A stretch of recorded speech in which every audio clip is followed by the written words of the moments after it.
आप सभी को मेरा नमस्ते। तो आज हम सितायन शुरू करने जा रहे हैं। सितायन जिसमें हम सीता माता की कहानी को जानेंगे कि सीता माता कौन थी, उन्होंने क्या क्या किया हमारे लिए। तो सितायन यानी कि डैना मरियम मैम, जिनके माध्यम से ये बुक हमारे सामने आई है, चैनलाइज्ड बुक, जिससे हम जान पाए कि सीता माता हमें क्या बताना चाहती थी। तो डैना मरियम मैम न्यूयॉर्क से हैं और जब वो इंडिया में आए, उन्होंने ऋषिकेश में विज़िट किया, ध्यान किया, तब वहाँ पर वो सीता माँ की ऊर्जा के साथ कनेक्ट कर पाए। और जब वो वापस गए, तब उन्होंने जब ध्यान को कंटिन्यू किया, तब उनके ध्यान में सीता माता आई। उनको तब पता लगा कि मुझे कुछ मैसेजेस रिसीव हो रहे हैं। तो डैना मरियम मैम एक माध्यम बन गई, तो ताकि जिसके ज़रिए सीता माता माँ ने हमारे लिए ये बुक दी है, ताकि हम इस ज्ञान को सुन पाएँ और अपनी ज़िंदगी में उतार पाएँ। तो आइए हम शुरू करते हैं सितायन के पहले चैप्टर से, मिथिला में बचपन। तो जो डैना मरियम मैम है, उन्होंने भी इस किताब में सीता माँ की सेविका का रोल निभाया है, जिसका नाम मीनाक्षी है। तो मीनाक्षी और मीनाक्षी का जो पूरा परिवार है, हर पीढ़ी दर पीढ़ी जनक बाबा के यहाँ सेवा करता आ रहा है। तो मीनाक्षी के पिताजी भी जनक बाबा के यहाँ पे सेवा करते हैं और वो बहुत निस्वार्थ भाव से हमेशा जनक बाबा की सेवा करते हैं। मीनाक्षी बहुत छोटी है, देखती है कि मिथिला कितना सुंदर है, कितना सुंदर महल है, सुंदर वहाँ पे लोग कितने प्यार से रहते हैं आपस में मिलजुल कर। तो उसको देखकर वो बहुत खुश रहती है और हमेशा देखती है कि उसके पिताजी सेवा कर रहे हैं। और जो जनक बाबा की पत्नी है सुनैना, यानी सीता माँ की जो माता जी हैं सुनैना माँ, वो भी उनके साथ वही कार्य भी करती हैं और सब कुछ संभालती है। तो जैसा कि हम देख रहे हैं कि अभी जनक बाबा वो संभालने लग गए हैं पूरा कार्य। तो मीनाक्षी देखती है कि मेरे पिताजी बस सेवा करते रहते हैं, कि क्यों वो उनकी तरह खुश नहीं रहते। जनक बाबा हमेशा खुश रहते हैं, लेकिन उसको लगता है कि उसके पिताजी हमेशा चिड़चिड़े रहते हैं। उनको बस रहता है कि मैं सेवा करता रहूं, कि मैं जो मैं काम कर रहा हूं मैं इसको और बेहतर से करूं। और मीनाक्षी सोचती है कि अब ये एक काम कर चुके हैं तो इसको और बेहतर कितना करना है आपको। तो हमेशा वो इस उधेड़ बुन में ही लगी रहती है। और जैसा कि हम जानते हैं कि इसमें बताया गया हमें डैना मरियम मैम के माध्यम से कि जो सुनैना माँ हैं और जनक बाबा हैं, उनका कोई संतान नहीं था, क्योंकि जनक बाबा अपने कार्यशैली में इतना व्यस्त रहते थे, तो इसकी वजह से उनकी कोई संतान नहीं हो पाई और वो हमेशा बस लोगों की, अपनी प्रजा की सेवा के लिए तत्पर रहते थे। तो ऐसा ही चलता रहा और मीनाक्षी जैसे बड़ी होती जा रही तो उसके मन में कुछ बातें बैठने लग गई कि मेरे पिताजी मुझसे प्यार नहीं करते, कि क्योंकि मीनाक्षी की माँ नहीं थी, बचपन में ही उसकी माँ का देहांत हो गया। तो उसकी अपने मन में पिताजी को लेके कड़वाहट पैदा हो गई कि ना वो प्यार करते हैं, ना मेरा ध्यान रखते हैं, वो लोगों के लिए अलग है, मेरे लिए अलग है। और ऐसा उसके सिर्फ मन में विचार आने शुरू हुए, तो उसकी और उसके पिताजी के बीच में दूरियां आने लग गई और वो दूरियां बढ़ती गई। वो उनसे ज़्यादा बात नहीं करती थी, बस उसके पिताजी उसको अपने आसपास नज़र में रखते थे कि वो क्या कर रही है। ना उसको कभी नदी के पास जाने देते थे, ना ही महल से कहीं दूर, क्योंकि वो हमेशा उसको पल पल एक बात याद दिलाते थे कि तुम हमेशा बस शुक्रगुजार रहो और जनक बाबा का धन्यवाद करो कि उन्होंने हमें यहाँ रहने के लिए जगह दी, हमें आश्रय दिया ये, और एक दुर्भाग्य से बचाया। अब वो दुर्भाग्य, वो पहली बार जब भी दुर्भाग्य सुनते तो उसको लगता है कि ऐसा क्या दुर्भाग्य था जिसकी वजह से आप इतना मुझे हमेशा समझाते हो। वो पूछती है पर उसके पिताजी से नहीं बताते कि ये तुम्हारे जानने का विषय नहीं है, तो तुम इस चीज़ को भी छोड़ दो। तो मीनाक्षी के लेकिन मन में रहता है हमेशा कि क्यों आप ऐसा मुझे बोलते हो। पर मीनाक्षी ठीक है, अपना सब कार्य कर रही है और हमेशा आसपास उनके घूमती रहती है। एक दिन वो और जब बड़ी हो रही है, जब वो 9 वर्ष की थी, तब उसके मन में फिर क्वेश्चंस आते हैं कि क्यों जनक बाबा हमेशा उचले स्थान पे रहते हैं, क्यों आप ऐसा उनकी सिर्फ सेवा ही करते रहते हो, कि जब वो रात को सोने जाते हैं तो आप खुद सोएंगे नहीं जब तक उनसे आशीर्वाद नहीं लेकर आओगे, कि मैं भी तो आपका इंतज़ार करती हूँ, पर आप पहले जनक बाबा के पास जाओगे, उनका आशीर्वाद लोगे तो ही सोओगे। तो उसको बड़ा इन चीज़ों को वो ऑब्जर्व करती है कि अगर मान लो जनक बाबा महल से दूर भी गए हैं कुछ यात्रा के लिए, तब भी उसके पिताजी सोते नहीं थे रातों को, हमेशा इंतज़ार में कि नहीं जनक बाबा आएंगे, मुझे उनकी सेवा करनी है, तो हमेशा उसमें लगे रहते थे। तो मीनाक्षी को कभी वो सेवा वाला भाव समझ ही नहीं आता।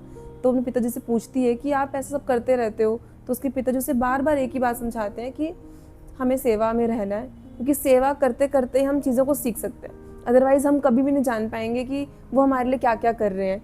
और जो उसके पिताजी थे हमेशा निस्वार्थ भाव से, कभी किसी काम को छोटा नहीं बड़ा नहीं कुछ नहीं समझते थे। तो वैसा ही एक बार हुआ कि मीनाक्षी सब काम करके अपने कमरे में गई और उसके पिताजी वहाँ पहुँचे, और अदिति एक सेविका है जो मीनाक्षी के बड़ा पास है, वो मीनाक्षी का बड़ा ध्यान रखती है, हमेशा उससे प्यार भी करती है। तो एक दिन अदिति उनके कक्ष में गई और उसके पिताजी को बोलती है कि मुझे लगता है कि मीनाक्षी बड़ी होकर ना बहुत अच्छी पत्नी बनेगी। तो उसके पिताजी एकदम बोलते हैं कि नहीं, मीनाक्षी कभी विवाह नहीं करेगी, वो कोई पत्नी नहीं बनेगी। और मीनाक्षी अभी जो बड़ी हो रही है, उसके मन में भी था कि मैं भी शादी करूँगी, तो वो एकदम सहम जाती है कि आप मुझे ऐसा क्यों बोल रहे हो, मैं क्यों विवाह नहीं करूँगी। उसे कुछ समझ नहीं आता, और उसके पिताजी उसे डांट देते हैं और बोलते हैं कि मैं तुम्हें एक दुर्भाग्य से बचाना चाहता हूँ, जिस दुर्भाग्य से मैं फंस गया, जिसका असर मेरे ऊपर आया, मैं नहीं चाहता कि वो तुम्हारे ऊपर भी आए, इसलिए तुम विवाह नहीं करोगी। अब मीनाक्षी के मन में अलग सवाल शुरू होते हैं कि इसका मतलब मैं सुंदर नहीं हूँ, मेरा कद छोटा है, मेरे कान में तिल है, मैं सुंदर नहीं दिखती, इस वजह से आप मुझे ऐसा बोल रहे हो। तो उसके पिताजी बोलते हैं कि नहीं, मैं ये नहीं बोल रहा, क्योंकि मीनाक्षी ने अब तक जो जनक महल में सीखा था कि कभी भी बाहरी सुंदरता इतनी महत्वपूर्ण नहीं है, इंसान की अंदरूनी सुंदरता, उसका बोलने का ढंग, उसके गुण, उसके भाव, वो सब मैटर करता है। तो उसके पिताजी समझाते हैं उसको कि मैं तुम्हें तुम्हारी बाहरी सुंदरता की वजह से नहीं बोल रहा हूँ, मैं तुम्हें उस दुर्भाग्य से बचाना चाहता हूँ मीनाक्षी, तुम इस बात को समझो। पर मीनाक्षी नहीं समझती है, मीनाक्षी उदास रहती है इस बात से कि आप मुझे ना तो दुर्भाग्य के बारे में बताते हो, और मैं क्यों बाकी लोगों की तरह ज़िंदगी नहीं जी पाती हूँ, ना मैं कहीं जा रही हूँ, ना मैं कुछ कर सकती हूँ। बस परेशान रहती है इस चीज़ से, और हमेशा उसके मन में फिर और भाव उठते हैं कि मेरे पिताजी को मेरी पड़ी ही नहीं है, उनको सिर्फ जनक बाबा की है कि मैं उनकी सेवा कर दूँ, कि उनके महल में कोई कमी ना हो, उनके लिए बस सरेंडर हमेशा, कि जैसा वो उनके महल में होना चाहिए मैं हर एक कार्य को बहुत और अच्छे से करूँ। ऐसे समय बीतता चला गया।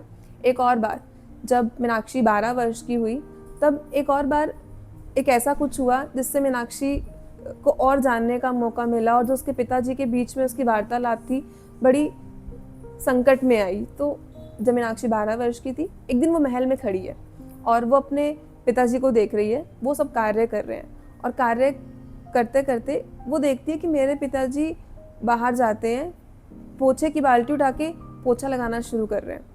तो उसको लगता है मीनाक्षी को कि ये तो मेरे पिताजी का काम नहीं है, ये तो किसी और सेवक का काम है, वो करेंगे आके। तो उसको बहुत बुरा लगता है, वो भाग के अपने पिताजी के पास जाती है और बोलती है उनके कान में कि आप ये क्या कर रहे हो। तो उसके पिताजी बोलते हैं मैं सफाई कर रहा हूँ। तो वो उन्हें बोलते हैं कि सफाई कर रहा हूँ, आज सेवक जिसकी ड्यूटी थी वो छुट्टी पे है, और महल में कुछ मंत्रियों ने आना है, तो उनके लिए ये सब साफ होना चाहिए। तो मीनाक्षी को बहुत बुरा लगता है कि ये तो बहुत छोटा काम है, आप तो इतना बड़े बड़े काम करते हैं, ये सब काम आपको नहीं करना चाहिए।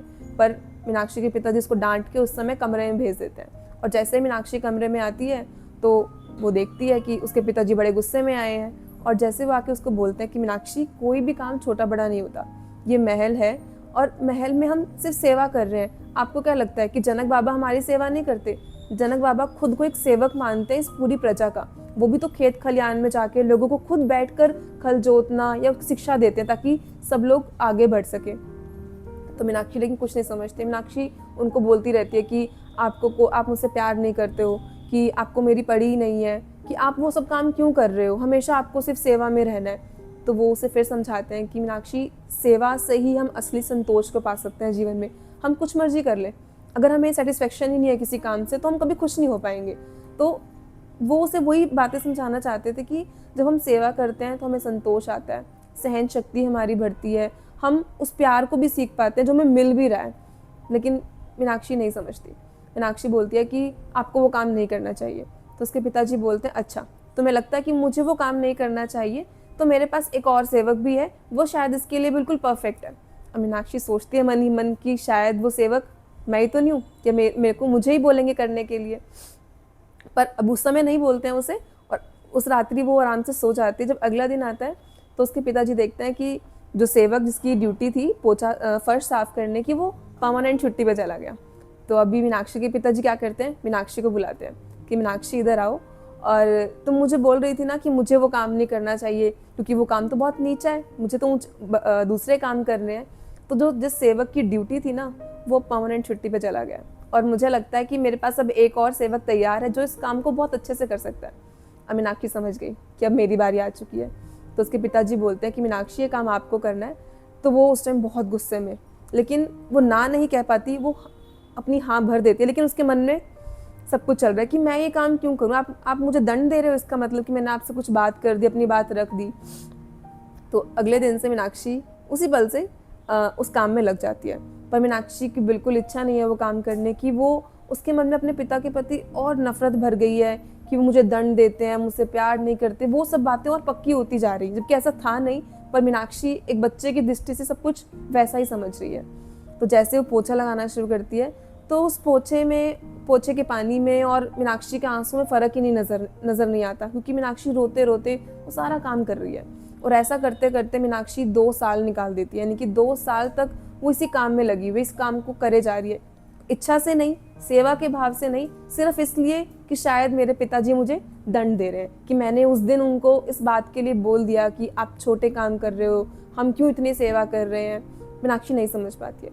तो 2 साल के बाद मीनाक्षी को लगता है कि अब मैं शायद कर चुकी सब कुछ, कि अब मुझे दूसरा काम मिल जाना चाहिए, मैंने बहुत कुछ सीख लिया इस काम से। वो बड़ी उम्मीद के साथ अपने पिताजी के पास जाती है और बोलती है कि अब मुझे लगता है कि अब मेरा वो काम हो चुका है, मुझे जो इस काम से सीखना था मैंने सीख लिया, अब मैं ना रसोई घर में अदिति की मदद करने के लायक हो गई हूँ। तो उसके पिताजी बोलते हैं, इसका मतलब आपको लग रहा है कि वो काम आप नहीं कर सकते, इसका मतलब वो काम कोई और करे। वो बोलते हैं कि नहीं, कोई और नहीं, मुझे लगता है कि मैं इस काम से सीख चुकी हूँ। तो उसके पिताजी बोलते हैं कि इसका मतलब वो काम मैं करता हूँ अब, ठीक है, क्योंकि वो काम तो हो गई, काम तो करना ही है, अब आप ना करो मैं करूँगा। तो उसको बहुत गुस्सा आता है कि आप अभी भी मुझे वो दंड देना चाह रहे हो, आपको दिख ही नहीं रहा कि मैं आपसे क्या कहना चाह रही हूँ। तो उस दिन मीनाक्षी की आवाज़ तेज हो जाती है, वो सब मर्यादा को खो देती है जो अपने पिताजी के साथ उसने आज तक बना कर रखी थी। वो गुस्से में बोलती है कि आप दूसरों के लिए अलग हो, मेरे लिए अलग हो, आप मुझसे प्यार नहीं करते, आपको सिर्फ जनक बाबा से प्यार है। जो लोग बोलते हैं ना कि आप बड़े कोमल हृदय के हो, कुछ नहीं हो आप, मेरे साथ आप कैसा व्यवहार करते हो, जैसे मैं कोई और हूँ। तो उस दिन उसके बोलते बोलते उसको एहसास हो गया था कि उसने बहुत गलत लहजे में बात की है, उसको नहीं करना चाहिए था। पर वो अपने दुख में इतना डूब चुकी थी, उसको अपना दर्द इतना बड़ा लग रहा था कि कोई मुझे समझता ही नहीं है इस घर में, खासकर मेरे पिताजी। तो उस गुस्से की वजह से उसके वो सारी बातें निकल गई, उसको एहसास भी हो गया। बट अब हम यहाँ पे सीख सकते हैं इस बात को भी कि हम कभी कभी अपने गुस्से में कुछ ऐसा बोल जाते हैं जो हम चाहते भी नहीं बोलना, लेकिन शब्द क्या है, एक बार अगर मुंह से निकल गए तो आप उनको वापस ले नहीं सकते। तो इसलिए हमें शब्दों का भी ध्यान रखना चाहिए और हम किस स्थिति में क्या बोल रहे हैं हमें इसका हमेशा ध्यान होना चाहिए। पर मीनाक्षी उस समय ध्यान रख रही है पर सब कुछ बोल चुकी है। तो उस दिन वो क्या करती है, ये सब बोलने के बाद उसके पिताजी समझाते हैं उसको कि मीनाक्षी मेरी बात सुनो, मैं तुम्हें क्या सिखाना चाहता हूँ, तुम क्या सीख रही हो। तो वो बोलती है कि नहीं, मैं आपकी कोई बात नहीं सुनूंगी, और वो रात को ही भाग जाती है अपना उस कक्ष से जंगल की ओर। और वो जंगल में कहीं दूर जाके बैठ जाती है इस सोच में कि अब मैं उनको डराऊंगी कि मैं यहाँ बैठी हूँ, अब देखती हूँ कि उनको मेरी परवाह है भी है नहीं, कि वो मेरे से मिलने आते हैं, मुझे मनाने आते हैं या नहीं। वो इस सोच में वहाँ जाके बैठ जाती है और उसको पता नहीं चलता कि जब वो बैठती है तो पूरी रात बीत जाती है, यानी कि सुबह का समय हो जाता है, वो पूरी रात वहीं पे सो जाती है। जब उसकी आंखें खुलती हैं तो वो देखती है कि मुझे तो कोई मनाने ही नहीं आया, इसका मतलब वाकई में मुझसे प्यार नहीं करते। तो वो जंगल में और गहरा जाना शुरू करती है कि अब मैं और अंदर चली जाऊंगी ताकि मुझे वो ढूंढ ही ना पाए कभी भी। मीनाक्षी पूरी रात वहीं सो जाती है और जब सुबह उसकी आंख खुलती है और वो देखती है कि मुझे कोई बुलाने ही नहीं आया, तो वो और दूर और गहरा जंगल में चली जाती है कि कोई मुझकी वाकई में मेरे पिताजी मुझसे प्यार ही नहीं करते हैं। तो वो और जाती है तो उसको अचानक से पीछे से आवाज़ सुनाई देती है अदिति की कि मीनाक्षी मीनाक्षी। तो मीनाक्षी रुकती है और देखती है कि अदिति के चेहरे के हाव भाव बहुत बदले हुए हैं। तो पूछती है कि तुम्हें क्या हुआ अदिति। तो अदिति बोलती है कि मीनाक्षी हम तुम्हें पूरी रात से ढूंढ रहे हैं, तुम कहाँ थी। तो वो बताती है कि मैं यहाँ पे जंगल में आ गई थी और कब मेरी आंख लगी मुझे पता ही नहीं चला, तो तुम्हें क्या हुआ है। तो अदिति बोलते है कि मीनाक्षी तुम्हारे पिताजी। सिर्फ इतना बोलने भर से ही मीनाक्षी को घबराहट शुरू हो जाती है कि क्या हो गया मेरे पिताजी को। तो वो बताती है कि तुम्हारे पिताजी को रात को चोट लग गई, एक मिस्त्री काम कर रहा था ऊपर, तो तुम्हारे पिताजी वो काम देखने के लिए जब सीढ़ियाँ चढ़ रहे थे तो उनका पैर फिसल गया और वो नीचे गिर गए। तो मीनाक्षी पूछती है कि अब वो ठीक है। तो अदिति बोलती है कि हाँ उन्हें पैर में चोट लगी है, लेकिन बस इतना बोलती ही अदिति की मीनाक्षी चिल्ला उठती है। कहीं ना कहीं बिना बताए वो बहुत कुछ उस समय समझ गई और अदिति बोलती है कि तुम मेरे साथ चलो महल में। तो जैसे ही अदिति और मीनाक्षी महल में आते हैं और अदिति मीनाक्षी को अपने पिता के पार्थिव शरीर के पास लेकर जाती है, तो मीनाक्षी घबरा जाती है और मीनाक्षी अपने पिताजी के शरीर के पास जाके बहुत रोती है, उनसे माफ़ी मांगती है कि आप मुझे माफ़ कर दो, कि शायद मेरी वजह से आपके साथ सब कुछ हुआ है, कि मैं जंगल में चली गई, आप जब सीढ़ी चढ़ रहे होंगे तो आपके दिमाग में मेरी कही हुई बातें दौड़ रही होंगी कि मैंने आपसे किस आवाज़ में बात की। वो बहुत रोती है, पर उस समय रोने का कुछ नहीं, जो समय था वो बीत चुका था। तो अदिति मीनाक्षी को समझाती है कि मीनाक्षी अब तुम्हें संभलना होगा, अभी जो हो गया तुम उसको नहीं बदल सकती हो। तो एक हफ्ते तक मीनाक्षी बिल्कुल चुपचाप रहती है, अपने कक्ष में अकेली बैठती है बस। तो एक हफ्ते के बाद जब अदिति उसके पास आती है और बोलती है कि मीनाक्षी अब तुम्हें इस चीज़ से बाहर तो निकलना ही होगा, तुम हमेशा इस चीज़ में नहीं रह सकती हो, कि तुम्हारी अभी बहुत ज़िंदगी बची हुई है। तो मीनाक्षी बोलती है कि पर मैं अपने आप को गुनहगार मान रही हूँ अपने पिताजी की मौत का, कि मेरी वजह से ऐसा हुआ, मैं खुश महसूस ही नहीं कर पा रही हूँ। तो अदिति बोलती है कि तुम आओ रसोई घर में मेरे साथ काम करो, पर नहीं, मीनाक्षी ऐसा नहीं करती। मीनाक्षी जो काम उसके पिताजी उसको सिखाना चाहते थे, देना चाहते थे कि खुशी खुशी करे, तब मीनाक्षी नहीं कर पाई। पर उनके जाने के बाद मीनाक्षी ने सोचा कि अब मैं अपने पिताजी के दिए हुए काम ही करूँगी, ताकि जिससे मैं उनसे कनेक्टेड फील करूँ कि वो आज मेरे आसपास है, मेरे साथ है हमेशा, कहीं मुझे छोड़कर नहीं गए हैं। तो मीनाक्षी वही अपना जो उसको जो सफाई का काम उसके पिताजी ने दिया था वो उठाती है और वो करना शुरू करती है। पर वो करते करते अभी भी क्यों कर रही है, गिल्ट से कर रही है, उस गिल्ट को सिर्फ कम करने के लिए कि उसके पिताजी की मौत उसकी वजह से हुई है, कि उसकी कही हुई बातों ने उन्हें बहुत परेशान कर दिया। अभी भी वो सेवा के भाव से नहीं कर रही है, सिर्फ गिल्ट को कम करने के लिए अपने वो करती रहती है। तो धीरे धीरे उसको समझ में आता है कि सेवा क्या है, मेरे पिताजी मुझे क्या समझाना चाहते थे, कि वो मैं निस्वार्थ भाव से सेवा करूं। तो जब वो सेवा कर रही है, जब अपने कक्ष में रात को वापस आती है, तो वो महसूस करती है उस थकान जो उसके चेहरे पे आती थी पहले, कि थकान लग रही है कि मैं थक गई काम करके, लेकिन उससे एक सुकून मिल रहा है जो उसके पिताजी के चेहरे पे देखती थी। कितना वो काम कर ले पर वो एक सुकून और शांति उनके चेहरे पे हमेशा बरकरार थी। तो मीनाक्षी के मन में कुछ कुछ चीज़ें बदलनी शुरू होती हैं, वो काम करती रहती है। उसे अदिति बहुत बार बोलती है कि तुम मेरे साथ आके काम करो, पर मीनाक्षी नहीं मानती। मीनाक्षी बोलती है कि मैं यही काम खुशी खुशी करूँगी अपने पिताजी के साथ रहने के लिए, क्योंकि वो अभी भी सिर्फ काम को संतोष के लिए भी नहीं कर रही है, सिर्फ अपने गिल्ट को कम करने के लिए। बहुत समय बीतता रहता है, मीनाक्षी वही काम करती है। पर अचानक से एक दिन वो अपने कक्ष में जाती है और रात को उसको ना अपने पिताजी की बहुत सारी बातें याद आती है, कि वो उसे सेवा क्यों सिखाना चाहते थे। क्योंकि सेवा करके जब हम किसी के लिए करते हैं और मन में अगर मैं वाला भाव ना होना, तो हम उस सेवा को बहुत अच्छे से कर सकते हैं। उससे जो खुशी मिलने वाली है, संतोष है, वो अलग होगा, वो कभी आप किसी से कंपेयर नहीं कर सकते। तो अब मीनाक्षी को वो खुशी फील होने लगी जब वो काम कर रही थी, क्योंकि अब उसको ये रियलाइज़ हुआ कि अभी तक तो मैं सिर्फ काम कर रही थी गिल्ट के लिए, पर आज मुझे ऐसा महसूस हो रहा है कि जो मैं काम कर रही हूँ मुझे ये देखना है कि मैं किसके लिए कर रही हूँ। कि जब उसके पिताजी ने भी जब सफाई का काम किया, वो इसीलिए किया क्योंकि उनके लिए कोई काम छोटा बड़ा नहीं था, वो काम बाबा जनक के लिए कर रहे थे, उस महल को अच्छा व्यवस्थित रखने के लिए कर रहे थे, ना कि किसी और के खुश करने के लिए।